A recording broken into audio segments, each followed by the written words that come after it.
I'm Dr. Maina Mutonya. I come from, I live in Mexico. I've been there for about 10, 12 years. So I came specifically here for this workshop. I am a researcher on African studies, African literature, popular music, and stuff like that, yes. I do write in, for this workshop specifically, I'm interested in writing more in Gikuyu.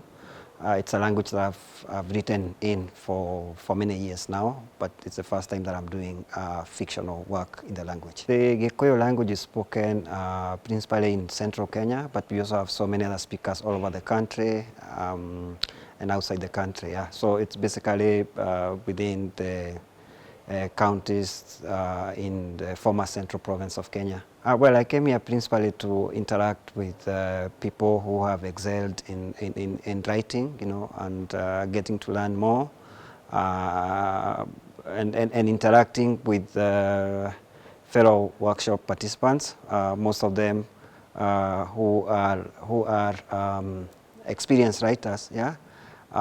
So one of my expectations was to have some time to interact with them and get to learn more about the writing process, the creative process. And I think so far, so good. I've learned so much from the conference. Going way back, you know, literature, you know, after or even before colonialism, you know, it is the literature that has defined a people because colonialism had suppressed most of our identities, and through literature, through the writings, you know, that was one way of working more on our identities as a people, you know, or with our cultures, with our languages, yeah.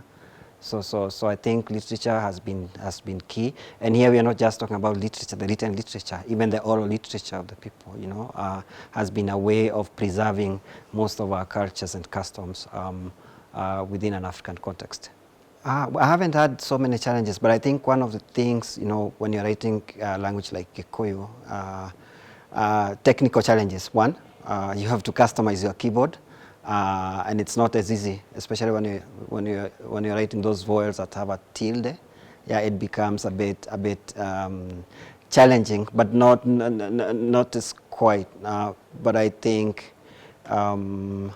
I would think of opportunities more than challenges when writing in my mother tongue, because I think the creative process in me is much faster, it's much more defined when I'm doing it in my mother tongue.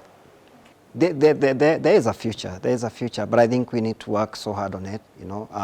Other countries in the continent have done it, Tanzania or South Africa, they have done that, you know, with great success.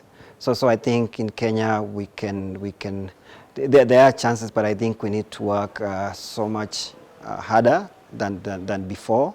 And I think our publishers also has to come on board, you know, and accept works that are done in our languages as well.